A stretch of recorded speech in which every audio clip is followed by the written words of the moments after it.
Here is episode 77 of the Mr. Ben book readings. Little Miss Contrary, all in a muddle.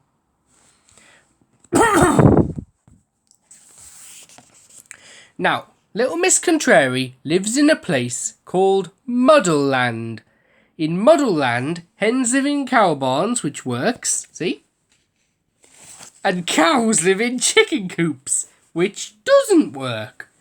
Oh, that's silly, isn't it? Muddle Land suits Little Miss Contrary down to the ground, or up to the sky, as they say in Muddle Land. When she goes into the butcher's and asks for apples, the butcher gives her a loaf of bread, which is what she had wanted all along. Not so very long ago, Little Miss Contrary was having breakfast at lunchtime when the telephone rang.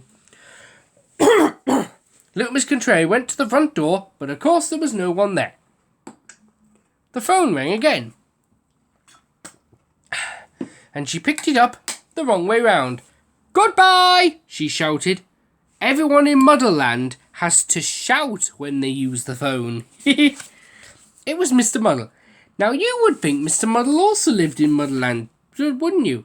But he doesn't. He wanted to, but got muddled up and bought a house on the coast near Seatown. However, each year he goes to Muddle Land for his holidays and stays with Little Miss Contrary. "I'd simply hate for you to come and stay. I'll see you last week." "Hello," finished Little Miss Contrary and hung up. Little Miss Contrary looked around her. "This house needs a good autumn clean," she said to herself. And of course what she meant was that her house needed a good spring clean. She polished the carpets and hoovered the beds. And she scrubbed the television and washed the plants.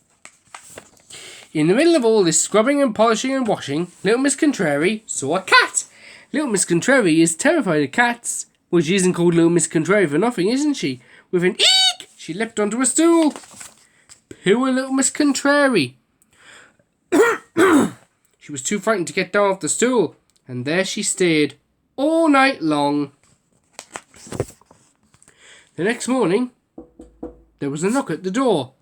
"Go away, called Little Miss Contrary, meaning come in. Luckily it was Mr. Muddle on the other side of the door, so in he went. "Oh, don't help me," cried Little Miss Contrary. "There's a cat loose in the house." Mr. Muddle understood completely. "I don't know what to do," he said, and left. What he meant was that he did know what to do, and in no time at all, he returned with a mouse. And the mouse, being a Muddle Land mouse, chased the cat out of the house. Little Miss Contrary made a saucer of tea, and she and Mr. Muddle settled down for a chat. A chat that is much too muddling to write down here, and anyway, it's getting late now, and it's time to switch off the light and go to sleep. Well, it isn't really, but that is what Little Miss Contrary would have written if she was writing this story, but luckily she isn't. You see, Little Miss Contrary gets everything the wrong way round. She turns her lights on when it gets dark, and turns them on when she goes to bed. Good morning.